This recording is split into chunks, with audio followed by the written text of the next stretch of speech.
Hello, Victor here, RestoreYourMercedes.com.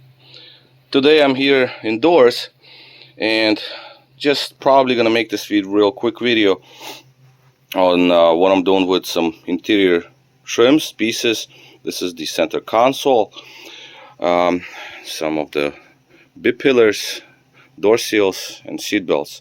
So I got them indoors here. I was working on them for a little bit. Now, the B-pillars here, there was a little bit of vinyl coming off on the bottom and on the sides here, so those are re-glued. So the vinyl pieces, the vinyl itself, is back in its righteous order. Something like this. I mean, I couldn't stretch it all the way, but it's going to be covered up, so it's going to look okay. Center console situation now. With the center console here, I removed the cell phone, I removed the broken cup holder here, cleaned this up a little bit, right? Then I also removed the interior pocket and I installed a retainer for the wood trim, because 600 has that rear HVAC, and there's a wood trim over here instead of the deep pocket that is found on cars that do not have rear HVAC unit. There was some tabs broken down there, so I put a little bit of a metal reinforcement there so it sits tight. That's that. And I got the door seals here. Now these, I'm not gonna polish or anything, these are whatever, but the problem with the seals here, these were okay more or less, but the rears had issues with small rubbers coming loose. Yeah, I have to still clean up a little bit of the extra glue. So I did glue them back. I glued in the rubber ends here, so that's all glued back together. There were also some imperfections on the surfaces, so I just grinded it down a little bit just so it's smooth, because sometimes you got some rock chips and stuff like that get under, and sand, stones, what have you, and they start scratching the paint. Same here, so I just made it smooth again, so it's like that, right? And because again it's not a great weather to work outdoors, I decided to do something indoors. Seat belts, I got them out because I do want the black seat belts, plus these work a little better. And lastly, the buckle on the seat is different from a 92 model. This is a 98 buckle. As you can see, it's different from a 92 model, okay? But I also wanted to wash them, so I'm not removing the actual seat belt. I just opened it up, extended it all the way. So this is the actual belt, and I'm gonna just soak it in detergent over a few hours or so, and then I'm just gonna dry it up, wash it off, just to refresh it a little bit. It's really good looking belt, to be honest with you. This is the driver's side, actually. Let me see, there's a passenger and a driver. I think this is the passenger side. So this is the driver side belt. The wear and tear area will be found mostly in this area here. Yeah, there's a speck of dirt here and there, a little bit here, whatever. I'll just wash them up, because again the color has not discolorated much at all. As you can see, this is pretty much the new color, because this was never used. It's always inside the actual assembly, and this is the one that's been used. As you can see, the sheen is slightly different, so yeah, why as well, right? And then they will go into a 92, into a white car, and that would be all. Seat belts move nice and free, they roll back nice and easy. Springs are okay, so that's what I'm going to do today. Hello, Victor here, RestoreYourMercedes.com. Today is another warm day, so I decided to replace the not center console, the dashboard complete for the, for the black one. There are a few differences between the 92 and 98 model. Believe it or not, it looks pretty much the same on the outside, but there are different pieces installed in these two different cars. For example, the flaps here, see these flaps? These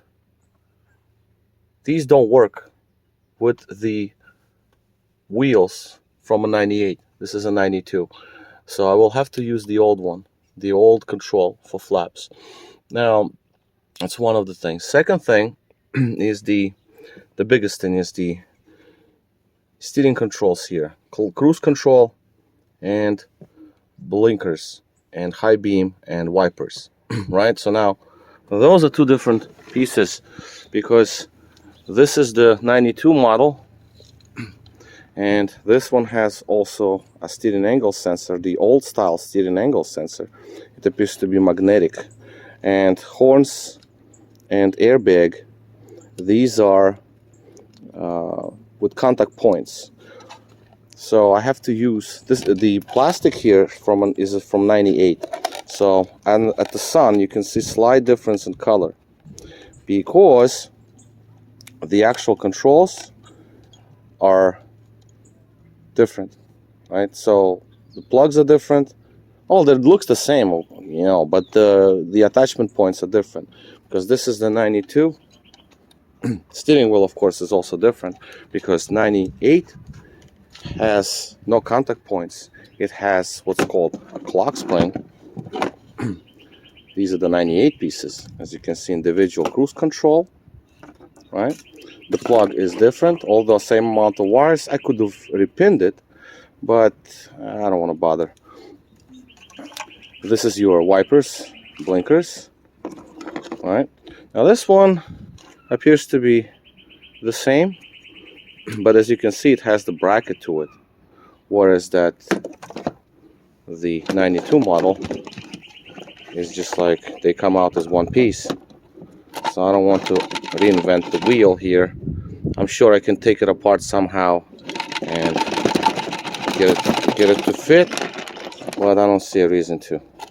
The steering wheel will be also the same dark brown. So anyway, that's that. And this is the clock spring. No more contact points, all right? And that's basically going to be all. Also, I mean, that's all with the steering wheel controls. Another thing that should be noted is that when I put the front carpets, they didn't really fit right because when I was putting them in, I went under like this. And the reason is that I couldn't pass this bar, so now the dashboard is removed. I can move this a little bit because this rebar is not present on a 98 vehicle. It's not there. It's just that this rebar is not there. So that's that. So I might have to trim it slightly here and there, maybe, possibly. But other than that, it should be fine. And the airbag plug for the passenger's front airbag on a 98 is much shorter, and it's actually more difficult to reach the connection on the airbag because there's a slight cover on it, whereas a 92 is more accessible. So here's our airbag here. As you can see how deep that plug is further in there. So when the dashboard is in place, then obviously it's more difficult to plug that thing in there. I'm not removing the airbag. I don't want to take the glove box out. It just came out as one piece. Now there is a rain sensor, not a rain sensor, a light sensor here. Well, I'm leaving it, of course, because it's not going to be connected or anything, but I'm leaving that. And so that's basically all. I'm not certain about the cabin air filter, recycled air filter that sits past this. I'll deal with that later.